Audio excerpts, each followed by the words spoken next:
Nos deux buts, c'était de faire du tofu biologique pour que ça soit meilleur pour la santé, meilleur pour la terre.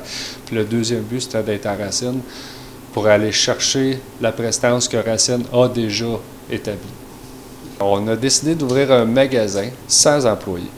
La thématique de notre magasin, ça devient de plus en plus populaire. C'est libre-service en réalité, que les gens viennent ici, ils prennent ce qu'ils veulent pour manger ou apporter chez eux, puis ils vont scanner, ils vont payer avec leur carte de guichet ou leur carte de crédit. C'est un lien de confiance qu'on essaie de bâtir avec notre clientèle. Là, on a fait des plus gros formats pour accommoder les plus grosses familles, parce que acheter un 454 grammes à l'épicerie, c'est bien, mais pour une famille de plus que 4, il en manque. Fait que nous, on a le gros bloc, comme ça, qui est de 1 kg.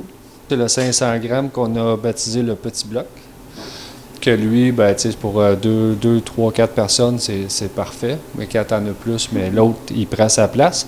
Puis, on a aussi, qu'on n'a pas présentement, c'est le 4 kg, que lui... soit les gens veulent faire des grosses recettes pour congeler par après, genre sauce à spaghetti, puis tu rajoutes de la protéine végétale et non juste de la protéine animale. Développement Val-Saint-François, on a un peu la porte d'entrée pour les entrepreneurs qui ont des projets en développement agroalimentaire.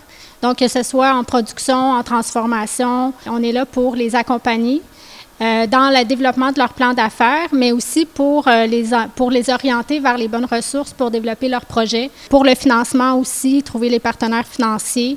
Donc, on les accompagne étape par étape dans leur cheminement.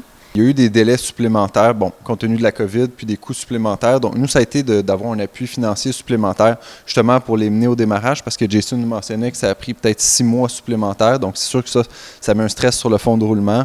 Il y a des frais fixes qui sont importants. Donc, nous, on voyait que le marché était là, que Jason et Esther étaient très sérieux dans leur démarche. Donc, ça a été facile pour nous de les appuyer puis leur donner le petit coup de pouce pour se rendre à aujourd'hui. À Développement Val-Saint-François, on est des conseillers, on accompagne, mais le plus gros du travail, c'est vraiment fait par les entrepreneurs. Jason et Esther, ils ont vraiment été disciplinés, ils ont vraiment fait les devoirs d'aller se renseigner, d'aller chercher les informations dont ils avaient besoin, d'aller voir les experts aussi, d'aller rencontrer les bonnes personnes dans leur projet. Puis c'est vraiment ça qui fait une différence. Nous, on est là vraiment pour donner des idées, pour les faire réfléchir, pour les amener à évoluer dans leur processus. Mais vraiment, l'effort, c'est vraiment les entrepreneurs qui croient à leur projet, qui amènent à terme leur projet.